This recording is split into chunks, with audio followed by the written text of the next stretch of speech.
വയനാടിന്റെ നെഞ്ചകം വീണ്ടും പിളർന്നിരിക്കുകയാണ്. കള്ളാടിയിൽ മീനാക്ഷി പാലത്തിന് സമീപം മണ്ണടിഞ്ഞ് വീണത് കുറെ പാവപ്പെട്ട മനുഷ്യരുടെ ജീവന് മുകളിലേക്കാണ്. തൊഴിലാളികളുമായി വന്ന ബസ് ഒരു നിമിഷം കൊണ്ട് മണ്ണിനടിയിലായി. ഒരു ജീവൻ ഇതിനോടകം പൊലിഞ്ഞു കഴിഞ്ഞു. പലരും ഇപ്പോഴും ആ കൂറ്റൻ മൺകൂനയ്ക്കടിയിൽ എവിടെയോ ശ്വാസം കിട്ടാതെ പിടയുന്നുണ്ട്. 7 പേർ ആശുപത്രിയിൽ മരണത്തോട് മല്ലിടുന്നു. ദുരന്തം നടന്നയുടനെ മുഖ്യമന്ത്രി വി ഡി സതീശനും മന്ത്രി ടി സിദ്ദിഖും ക്യാമറകൾക്ക് മുന്നിലെത്തി. ഇത് മനുഷ്യനിർമ്മിത ദുരന്തമാണ്, നിർമ്മാണ കമ്പനിയായ കൊങ്ങന്റെ പൂർണ്ണ വീഴ്ചയാണിതെന്നും അവർ വിധിയെഴുതി. തങ്ങളുടെ വാദം ശരിവെക്കാൻ കൃത്യമായ രേഖകളും സർക്കാർ പുറത്തുവിട്ടു.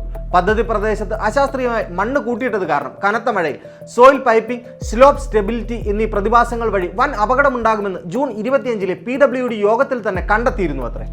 മണ്ണ് മാറ്റാൻ ഈ മാസം 20 കളക്ടർ ഉത്തരവും ഇറക്കിയിരുന്നു. കുറ്റം മുഴുവൻ കമ്പനിയുടെ തലയിലെന്ന് കാണിച്ച് കോഴിക്കോട്ടെ തുരങ്കപാത നിർമ്മാണവും സർക്കാർ ഇപ്പോൾ നിർത്തിവെപ്പിച്ചു.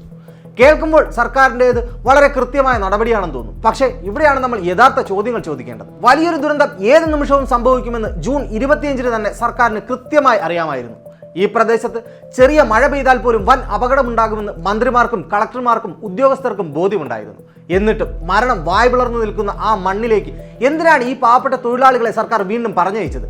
കമ്പനി മണ്ണ് മാറ്റിയില്ലെങ്കിൽ അവിടെ പണി നിർത്തിവെപ്പിക്കാൻ എന്തുകൊണ്ട് ദുരന്തം നടക്കുന്നതുവരെ സർക്കാർ കാത്തിരുന്നു? അപകടം ഉറപ്പായിരുന്ന ഒരു സ്ഥലത്ത് നിന്ന് ആളുകളെ മാറ്റിപ്പാർപ്പിക്കാനുള്ള അടിസ്ഥാന മുൻകരുതൽ പോലും എന്തുകൊണ്ട് നമ്മുടെ ദുരന്ത നിവാരണ അതോറിറ്റിയോ സർക്കാരോ എടുത്തില്ല? മനുഷ്യന്റെ ജീവനേക്കാൾ വലുതാണ് ഈ കോൺക്രീറ്റ് വികസനങ്ങൾ.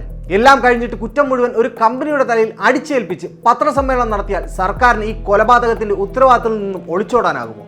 കമ്പനി തെറ്റ് ചെയ്തിട്ടുണ്ടാകാം, എന്നാൽ ആ തെറ്റിന് കുട പിടിച്ചു കൊടുക്കുകയും മനുഷ്യജീവനുകൾക്ക് യാതൊരു വിലയും കൽപ്പിക്കാതിരിക്കുകയും ചെയ്ത ഭരണകൂടത്തിന്റെ ക്രിമിനൽ അനാസ്ഥ കൂടിയല്ലേ ഈ ദുരന്തം? നാളെ കമ്പനിക്കെതിരെ കേസെടുക്കാം, നഷ്ടപരിഹാരങ്ങൾ പ്രഖ്യാപിക്കാം.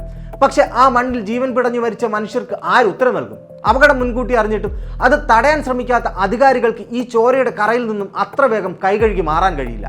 ഈ ദുരന്തത്തിൽ സർക്കാരിനുള്ള പങ്ക് അന്വേഷിക്കപ്പെടുക തന്നെ വേണം.